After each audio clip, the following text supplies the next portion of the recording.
Jus jambu mete adalah satu-satunya bahan baku minuman Feni. Feni adalah sejenis minuman yang langka. Satu-satunya negara yang memproduksinya adalah India.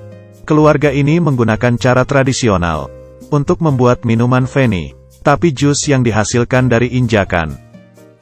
Kelihatannya sangat aneh. Ini adalah cara tradisional dan sudah berlangsung 500 tahun. Sekarang sudah sangat jarang orang yang menggunakan cara ini. Pria yang mengenakan sepatu itu bernama Santos. Mereka sekeluarga membuat Feni dengan cara tradisional, kemudian menjualnya. Tiap bulan Maret-April adalah musim memproduksi minuman Feni.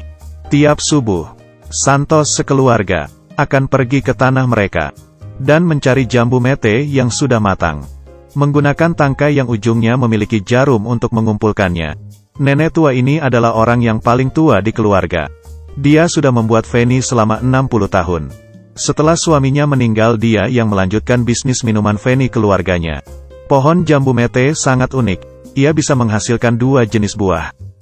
Satunya adalah kacang mente. Satunya lagi adalah buah jambu mete. Kacang mente berada di tengah-tengah buah. Dan yang digunakan untuk minuman Feni adalah buahnya. Setelah terkumpul penuh, sekeluarga bersama-sama mengumpulkannya dan menjualnya ke pabrik olahan. Pabrik olahan akan melakukan proses selanjutnya dan pembungkusan. Kemudian dijual. Sekarang saatnya beraksi dengan sepatu. Santos sudah membantu ibunya dari kecil. Dengan pengalaman selama 25 tahun. Untuk mengeluarkan sari-sari buah. Tapi sepatu yang menginjak buah ini langsung menginjak buah. Sesuatu yang cocokkah? Kelihatannya Santos memiliki bakat untuk membuat minuman Feni.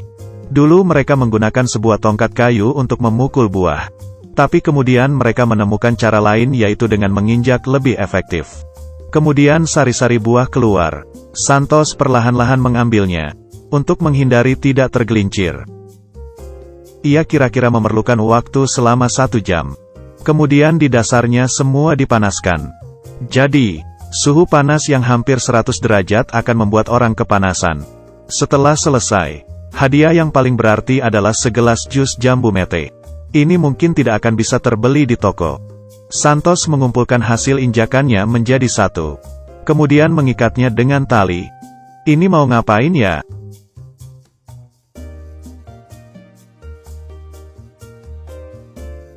Dan ditimpa dengan beberapa batu. Tujuannya adalah untuk memeras setitik jus terakhir. Dan ditahan selama 2 hari. Bila menggunakan mesin, akan lebih mempermudah dan mempercepat proses. Tapi Santos tidak melakukan apa-apa. Dia berpikir mereka orang miskin. Tidak sanggup untuk membeli mesin dan hanya bisa menggunakan kaki. Dan mesin juga mudah berkarat. Bau karatan bisa mempengaruhi kualitas minuman. Dengan menggunakan injakan kaki barulah bisa murni. Keesokannya, buah yang sudah kering dibuang. Lalu diberikan ke petani untuk dijadikan makanan sapi. Kemudian tiap ember dilakukan penyaringan. Biarkan jus jambu mete berfermentasi selama 2 atau 3 hari. Kemudian dituangkan ke dalam wadah. Di saat yang sama, nenek tua membuat tali untuk menutupi wadah. Dia mengambil kain dan tanah. Tanahnya diambil dari lubang ular antole terdekat. Karena tanah jenis ini lebih halus.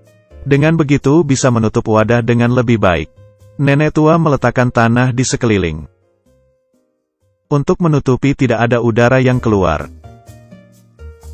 Kemudian menyalakan api untuk memanaskan jus. Proses ini kira-kira memerlukan waktu 8 jam. Jus yang panas pun beruap. Setelah itu melalui pipa, melewati tempat yang penuh air. Uap pun berubah menjadi cairan. Dan perlahan-lahan keluar dari pipa. Tapi ini masih belum proses terakhir pembuatan minuman Feni. Masih harus membiarkan cairan kembali ke dalam wadah kemudian didistilasi. Selama 7-8 jam. Hingga sampai suhu yang cukup. Di saat yang bersamaan, di saat alkohol mencapai 40-45%, minuman Feni pun jadi. Santos yang memiliki pengalaman ini bisa memeriksa dari gelembungnya. Apakah berhasil atau tidak? Di saat setelah gelembung membesar dan perlahan-lahan terpisah. Sudah oke. Santos berpikir, minuman Feni rumah mereka sangatlah murni. Sedangkan tempat lain, mengandung bahan tambahan kimia dan zat campuran. Tiap musim, mereka bisa membuat 175 liter minuman Feni, lalu dijual ke penduduk sekitar. Tapi situasi beberapa tahun ini berbeda. Karena penduduk desa sudah banyak yang pindah ke kota. Jadi orang yang minum minuman Feni semakin sedikit. Dan ada beberapa pebisnis yang sedang menggunakan cara modern untuk memproduksi minuman Feni.